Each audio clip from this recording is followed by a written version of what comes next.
My fiancée said, "I'm not ready for a commitment." I replied, "I understand."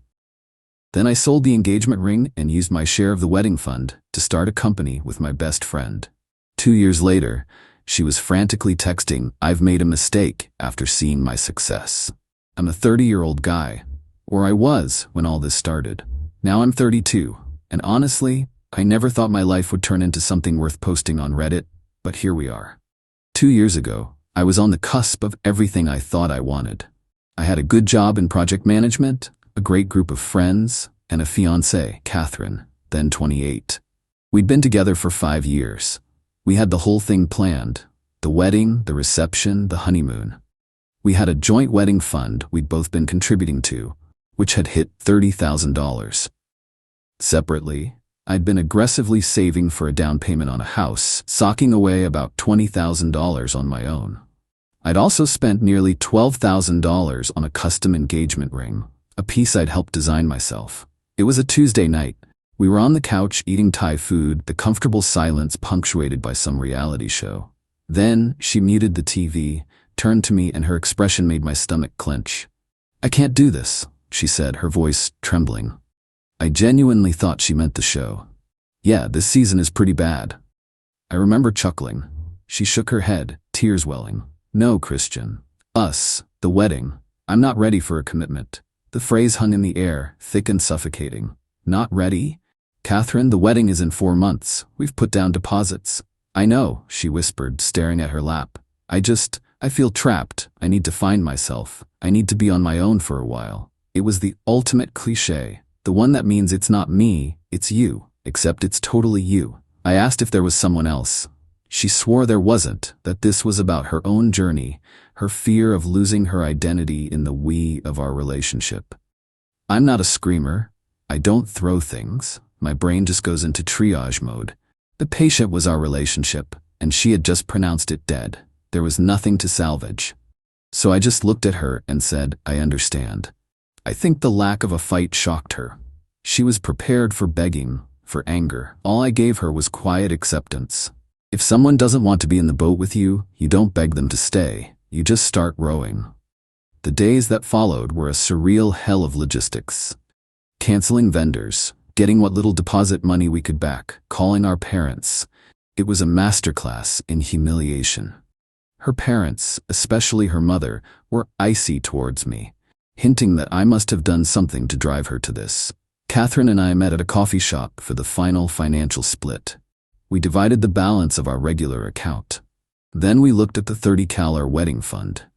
"I guess we just split this down the middle," she said, unable to meet my eyes. "That's fair," I said.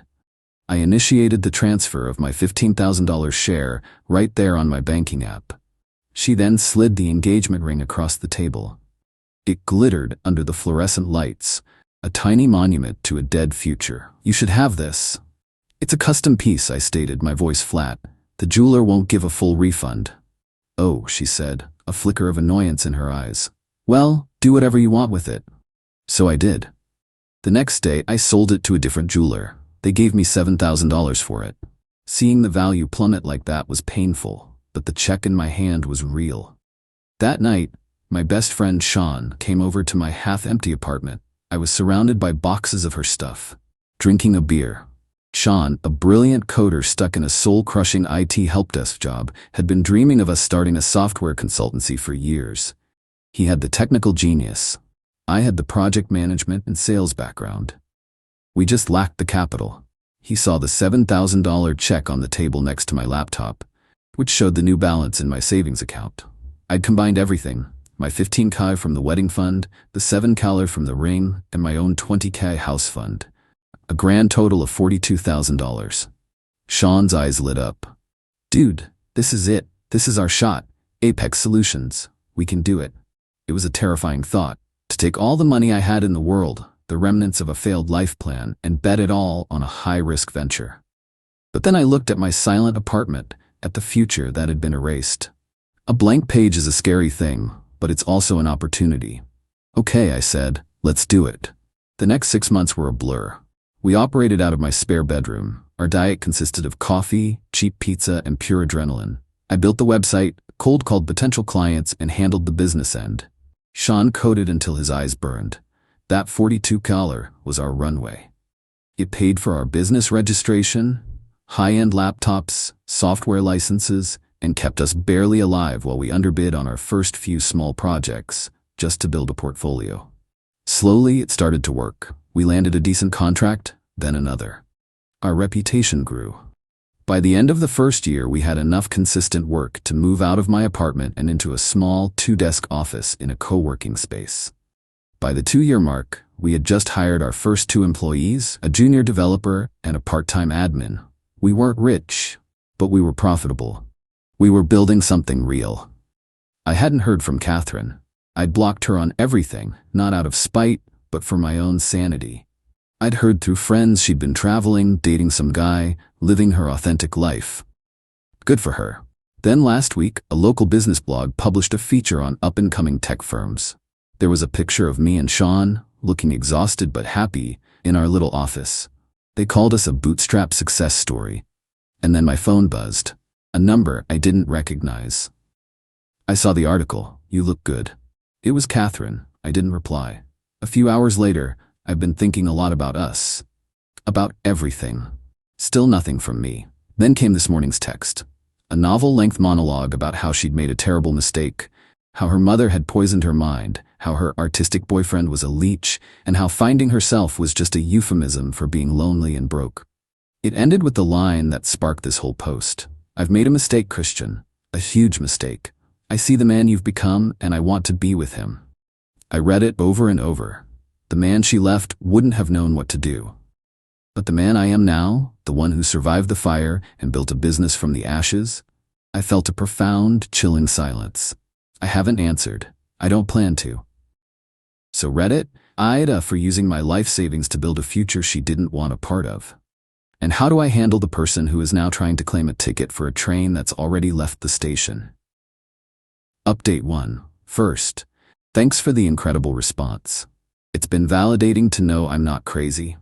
The overwhelming advice was to maintain radio silence and lawyer up. That was my plan, but my antagonists, it seems, are more proactive than I thought. After a week of silence following her texts, I assumed Catherine got the message. Apex was in the middle of a major project, so my focus was entirely on work. The quiet was a relief. But then came the email. Not to me, but to my business partner, Sean. It was from Catherine's mother, Jacqueline. Yes, really. The subject, a mother's concern. The email was a work of art. It painted Catherine as a fragile, heartbroken victim who had been manipulated not by Jacqueline, but by the pressures of a world that tells young women they have to sacrifice their identity. It went on to praise Sean for his loyalty to me, and then pivoted, saying, "I know Christian is a good man, but he can be single-minded."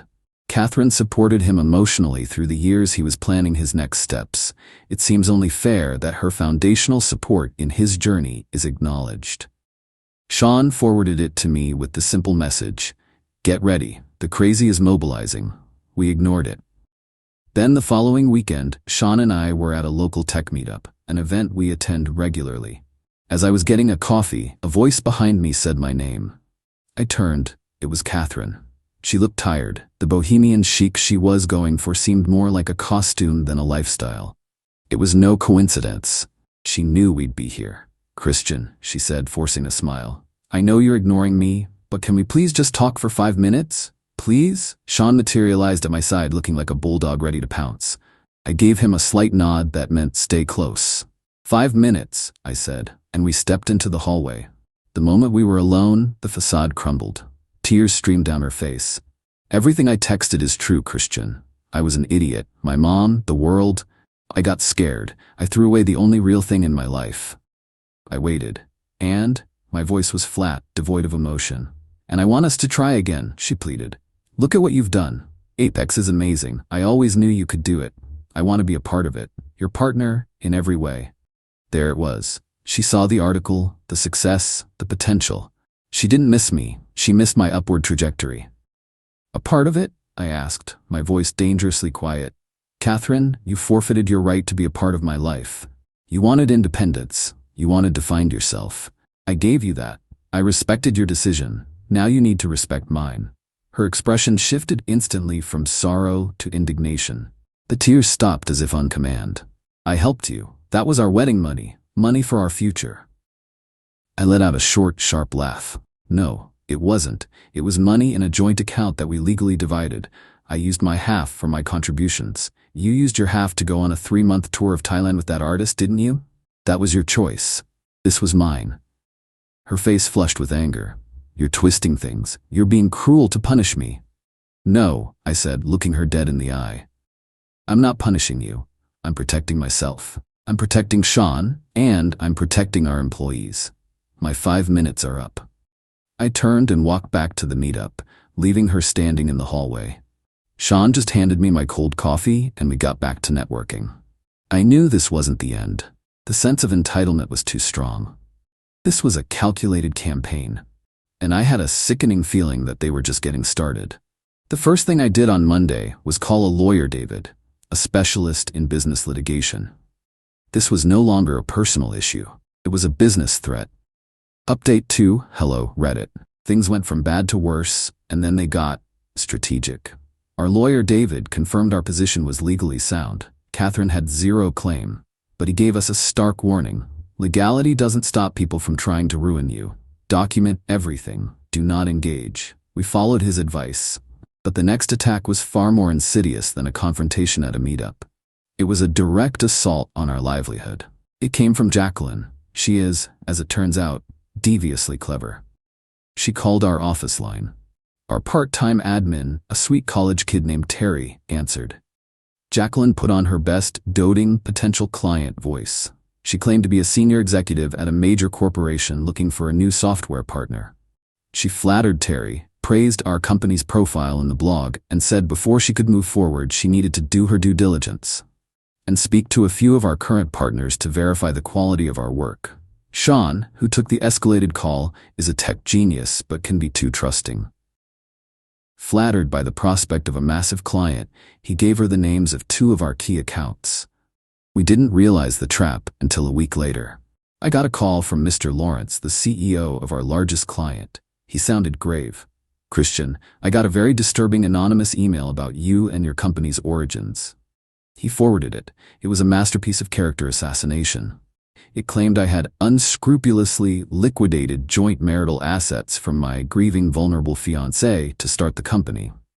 It painted me as a cold, manipulative sociopath. It was filled with just enough truth, mentioning the broken engagement and the wedding fund to make the lies seem plausible.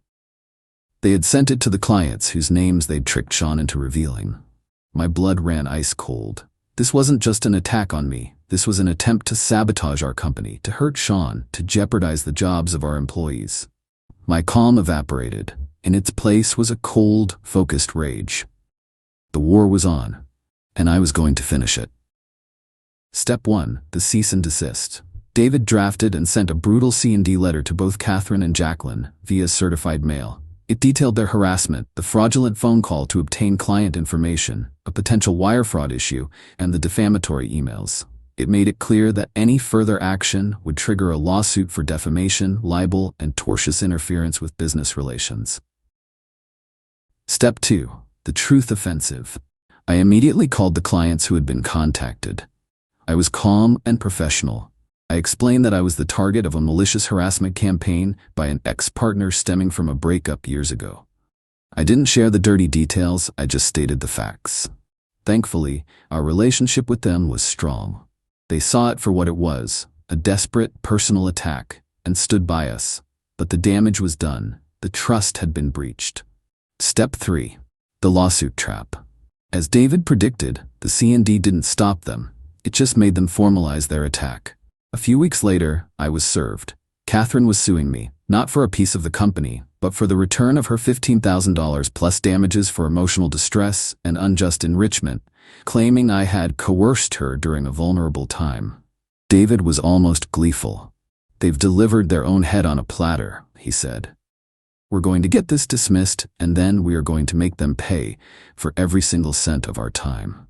The legal process was a slow, expensive grind, but Apex was on a retainer with David's firm. We had the resources. Catherine and her parents were paying their lawyer out of pocket. Every motion, every filing from our end was a direct drain on their bank account. The deposition was the turning point. David, armed with a mountain of evidence, was a surgeon. David, Miss Miller, did you willingly accept a transfer of $15,000 into your personal account on date? Yes, but... And is it not true, Miss Miller, that you used those funds to travel Asia for 3 months with a new partner within weeks of the breakup? She had to admit it. The color drained from her face. He then had her describe the phone call her mother made to our office, and her story didn't align with the recording Terry had made of the call. Our admin records all incoming business inquiries. When confronted with the recording, she crumbled. Her lawyer saw the case evaporating. A week later, they dropped the suit. But we didn't. David immediately filed a motion for sanctions, demanding they cover our entire legal bill due to the frivolous and malicious nature of the lawsuit. The judge, having reviewed the evidence of the fraudulent call and the defamatory emails, agreed. Catherine and Jacqueline were suddenly on the hook for over $20,000 in my legal fees. The very money Catherine was trying to claw back from me had become a debt she now owed my lawyer, with interest. Her greed didn't just fail, it backfired spectacularly. Final update. It's been 2 years since my last update, and a full 5 years since I sat in that quiet, empty apartment. Life moves on in ways you never expect. I wanted to post a final chapter for those who followed along. The fallout was exactly as David predicted. Slow, grinding, and absolute. The court order to pay my legal fees wrecked Catherine and her family.